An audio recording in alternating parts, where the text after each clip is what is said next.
Assalamualaikum warahmatullahi wabarakatuh. Perkenalkan, nama saya Ratna Cahyani, NPM 1921919097 dari kelas C Pendidikan Jasmani.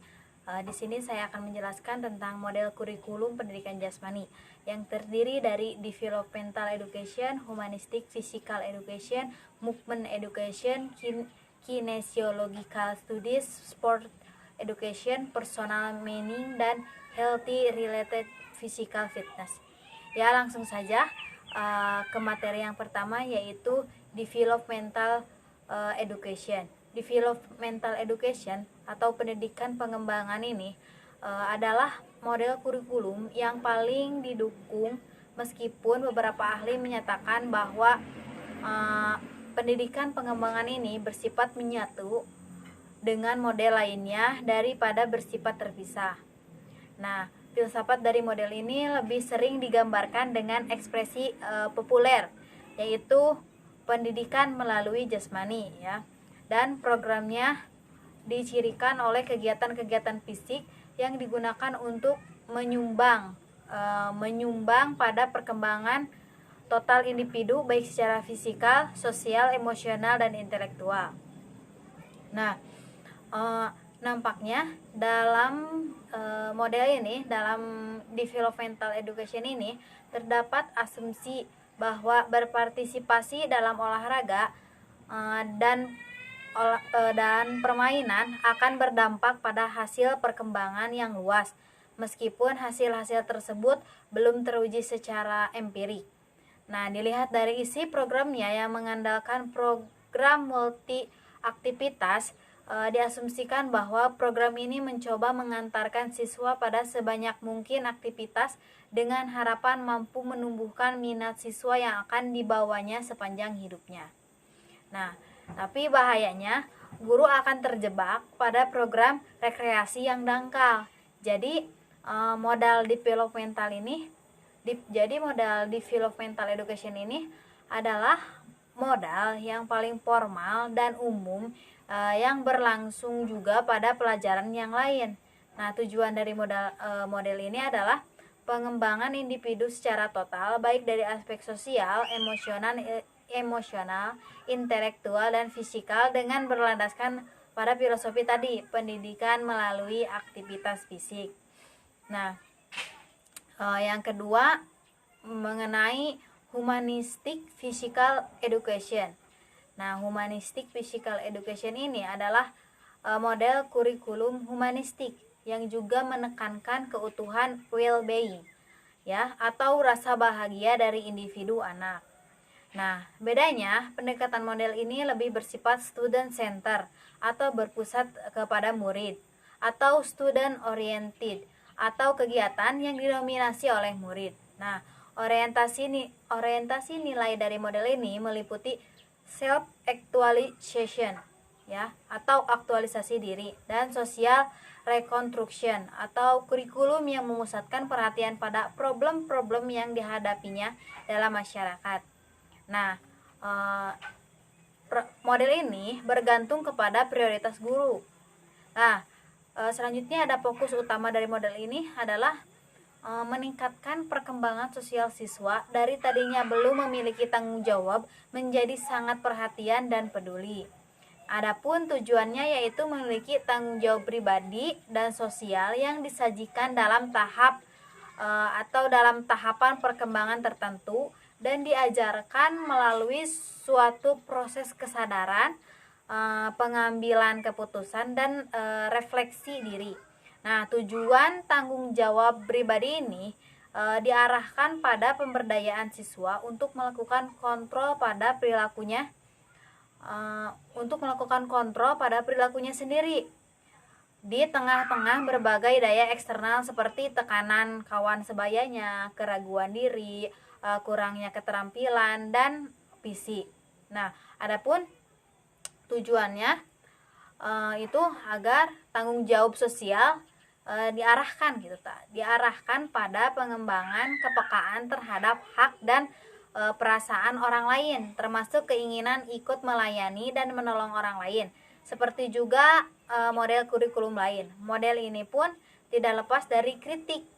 Nah, awalnya kritik terhadap model ini ditunjukkan karena kurang kuatnya bukti dari program dan tujuan yang terbatas secara jelas. Nah, termasuk hasil personal maupun sosial. Nah, belakangan berkembang pula keyakinan bahwa model yang dikembangkan Helison ini dapat pula diterapkan pada pelajaran lain sehingga tidak bisa diklaim sebagai model yang khusus bagi pendidikan jasmani. Nah, model ini hampir sama dengan model developmental tadi, yaitu menekankan pada kesejahteraan individu secara total. Namun, pendekatannya lebih berorientasi pada siswa. Nah, nilai rujukan dari model ini adalah self-actualization atau social reconstruction. Contoh dari model ini adalah level of affective developmental dari Helison. Ya. Yang selanjutnya ada movement education. Nah, movement education ini atau model pendidikan gerak ini memiliki dampak yang luas di kalangan sekolah dasar dan bergantung pada prioritas guru. Nah, model ini menekankan beberapa kombinasi orientasi nilai dari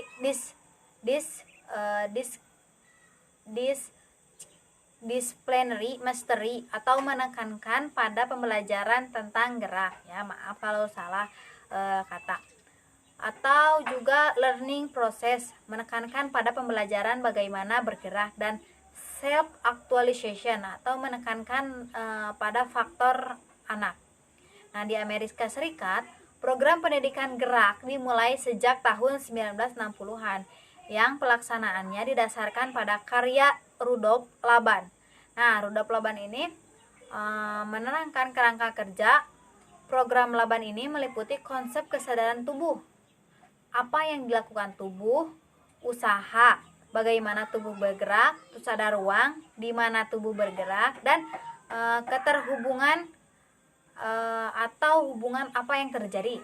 Nah, dari setiap aspek gerak ini, tujuan dan kegiatan belajar dirancang dengan memanfaatkan pendekatan gaya mengajar atau pemecahan masalah. Nah, penemuan terbimbing dan eksplorasi eksploratory ya. Menurut Longsdon, menurutnya dalam menggunakan model ini yang disebut teori analisis gerak, siswa akan menganalisis tahapan gerak ketika melakukan menggiring bola basket contohnya ya, dan menemukan posisi yang tepat ketika berada dalam permainan. Nah, mengutip dari Nichols tahun 92 telah mengusulkan suatu kurikulum terpadu, yaitu integrated curriculum yang mengantarkan pada siswa hubungan antara gerak yang dipelajari dengan berbagai kegiatan pendidikan jasmani. Nah, dalam model ini model yang paling berpengaruh di sekolah dasar dan tergantung pada prioritas orientasi gurunya. Nah, ada 3 nilai rujukan yang menjadikan dasar model ini adalah disciplinary mastery atau mempelajari gerak, yang kedua learning process, learning how to move, dan yang ketiga adalah self actualization atau penekanan pada siswa, child center ya. Nah, yang selanjutnya, materi yang selanjutnya yaitu ada kinesiological studies. Model studi kinesiologi pada hakikatnya hampir sama dengan model pendidikan gerak dalam orientasi nilainya. Nah, tetapi menggunakan kegiatan gerak untuk mempelajari dasar-dasar disiplin gerak manusia, misalnya fisiologi, latihan, biomekanika, dan kinesiologi. Nah, karena itu, model ini pun disebut juga sebagai pendidikan disiplin olahraga. Nah, penekanan pembelajaran model ini adalah pada pengembangan keterampilan memecahkan masalah, khususnya dengan menggunakan kombinasi antara pembelajaran konsep dan praktiknya di lapangan atau bangsal senam ya. Tujuan utamanya adalah menumbuhkan dan mengembangkan pemahaman kognitif tentang bagaimana dan mengapa suatu keterampilan gerak berlangsung demikian. Nah, ada juga menurut para ahli, mereka berpendapat seperti ini. Pendukung utama model ini adalah Holt, Lawson, dan Judith Plasek yang telah mengumpulkan risalahnya dalam bentuk buku yang berjudul Physical Education in the Secondary School atau Curricular Alternative. Nah, model ini didasarkan dua pendekatan yang khas dalam studi kinesiologi, yaitu pendekatan pertama, isi atau materi yang diatur dalam sebuah unit-unit kegiatan dan konsep-konsep disiplin utama diintegrasikan dengan pengajaran keterampilan, dan pendekatan yang kedua yaitu unit-unit kegiatan diatur di sekitar konsep-konsep khusus yang menjadi prioritas di atas pengajar keterampilan. Nah, pemakaian model ini umumnya dipilih oleh guru-guru olahraga tentunya ya, di tingkat sekolah menengah, meskipun banyak sekolah menengah telah memasukkan 1 atau 2 unit konsep dalam kurikulumnya, khusus dipadukan dengan sehat, bugar, jasmani. Sangat sedikit sekali sekolah yang hanya memakai model kinesiologi secara tunggal. Nah, adapun kritik terhadap model studi kinesiologi ini berada di sekitar fokus dari konsep yang menekankan perkembangan intelektual yang mengorbankan partisipasi penuh dalam kegiatan fisik. Nah, adapun permasalahan ini hampir sama dengan kritik yang disampaikan pada model pendidikan gerak. Nah, menurut Siedentop, Mann dan Taggart tahun 1980 menganjurkan agar pemilihan model ini harus memungkinkan siswa mampu mengarahkan baik kemampuan intelektual maupun fisiknya secara intens. Nah, materi yang selanjutnya ada sport education. Nah, sport education ini atau model pendidikan olahraga ini sebelumnya disebut model bermain atau play education. Nah, memandang olahraga sebagai sesuatu yang bernilai secara intrinsik dan dapat dimasuki secara sukarela. Nah, perintis dan pendukung dari model ini menyatakan bahwa tujuan utama dari model pendidikan olahraga adalah membantu siswa menjadi pemain yang terampil yang bersifat sportif ya. Dengan penggunaan model ini, pendidikan jasmani dikonseptualisasikan dan diimplementasikan dengan cara agar pengalaman siswa dapat menyerupai pengalaman para peserta dari program olahraga antar sekolah atau antar negara. Nah, olahraga pun diartikan sebagai kompetensi yang penuh permainan dengan maksud untuk menjadikan anak terampil dan ahli dalam beberapa cabang olahraga tanpa dikaitkan dengan tujuan lain seperti pengembangan pribadi atau kebugaran jasmani. Nah, adapun kritik yang disampaikan pada penggunaan model ini menyatakan bahwa pendidikan olahraga dan pendidikan jasmani mempunyai perbedaan dalam fokusnya. Sebab pendidikan jasmani berorientasi pada produk dan lebih bersifat kewajiban daripada sekedar kesukarelaan. Nah, selanjutnya ada kritik lain yang ditunjukkan pada asumsi para penganut aliran ini yang mempercayai bahwa keterampilan yang meningkat atau bertahap ya akan menambahkan kecenderungan untuk berpartisipasi dalam kegiatan fisik sebagai keyakinan bahwa perilaku olahraga yang dipelajari pada masa muda akan dipertahankan hingga dewasa. Dianggap kurang didukung oleh penelitian komprehensif ini. Itu menurut Jawed dan Bain tahun 1985 ya. Selanjutnya, materi yang selanjutnya ada personal meaning ya. Personal meaning ini atau model kurikulum personal meaning ini memastikan bahwa agar pengalaman siswa bersifat mendidik. Nah, maka pengalaman ini harus mempunyai makna dan keberartian ya. Jadi pelajaran itu harus bermakna untuk per individualnya. Nah, Anzawed adalah pendukung dan pengembangan dari model ini dan beliau menyatakan seperti ini. Peranan pendidikan adalah menganalisis sumber-sumber potensi dari berbagai makna untuk menyediakan sebanyak mungkin kesempatan dan merespon secara positif terhadap pencarian individu yang berkenaan dengan makna itu. Nah, model ini didasarkan pada orientasi nilai ekologikal, integration, dan learning process. Untuk menerapkan model ini perlu purpose, proses kurikulum framework PPCP ya. Suatu kerangka kerja teoritis yang memasukkan dua dimensi ke dalamnya, yaitu dimensi tujuan dan dimensi proses, di mana dimensi tujuan ini berperan sebagai petunjuk bagi para perencana untuk memutuskan hakikat dan ruang lingkup isi kurikulum. Nah, dimensi tujuan ini meliputi pernyataan tujuan yang menampakkan motivasi atau maksud siswa dalam mengikuti kegiatan gerak, sehingga dapat dilihat juga sebagai tujuan dari pendidikan jasmani secara keseluruhan.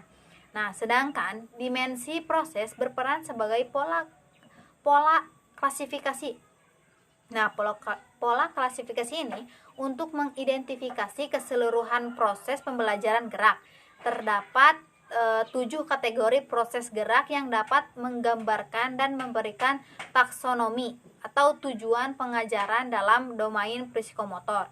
Nah, kategori proses ini meliputi perceiving atau merasakan, partnering atau mempolakan, adapting menyesuaikan, refining menghaluskan, varying memvariasikan, improvising mencari yang baru, dan composing menciptakan. Nah, kritik ini pun terutama yang berperan pada PPC ini berada di sekitar dilema ya, dalam mengartikan dan menerjemahkan model ke dalam praktek. Nah, terdapat sedikit sekali contoh model ini dalam wilayah praktek, sehingga para guru mendapat kesulitan dalam menerjemahkan tujuan-tujuan untuk melaksanakan program penjas ke dalam pernyataan tujuannya. Nah, yang selanjutnya ada healthy related physical fitness ya. Healthy related physical fitness ini atau model kurikulum kebugaran jasmani atau sering disebut juga sebagai model pendidikan kebugaran, hampir sama dengan model perkembangan dan humanistik, terutama dalam hal pandangan ketiga model tersebut dalam melihat pendidikan jasmani sebagai alat yang menyumbang besar pada kesehatan. Nah, well-being itu sendiri menurut Jowett tahun 1995 ada perbedaan, yaitu perbedaannya adalah pada ciri model pendidikan kebugaran yang membatasi manfaatnya pada wilayah kesehatan dengan tujuan utama meningkatkan kebugaran jasmani